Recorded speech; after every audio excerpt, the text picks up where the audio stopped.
Now to the urgent fears of a handful of American families this morning, their loved ones being held hostage by ISIS, the jihadist group that beheaded James Foley. With Foley's brother now saying the White House didn't do enough to save him, the administration is hinting it may now expand the fight against ISIS. And ABC's John Carl is with the president on Martha's Vineyard this morning. John, good morning to you. Good morning, Dan. The White House is now calling the killing of James Foley a terrorist attack on the United States as the president is weighing options to step up the fight against ISIS.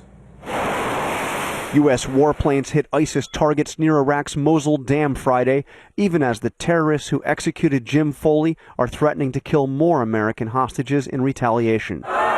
U.S. officials tell ABC News the group is holding at least 3 Americans, including Steven Sotloff, who ISIS threatened to kill next in the video it posted earlier this week.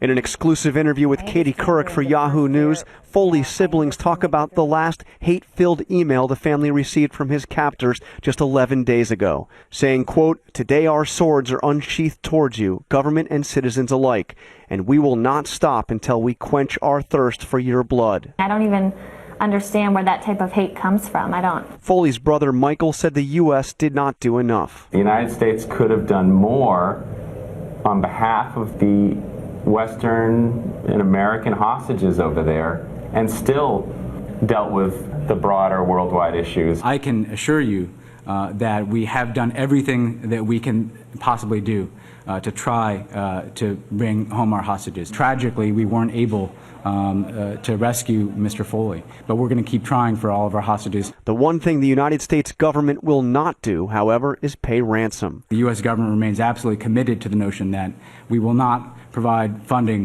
for terrorist organizations. European governments, in contrast, have paid an estimated $165 million to terrorist groups since 2008.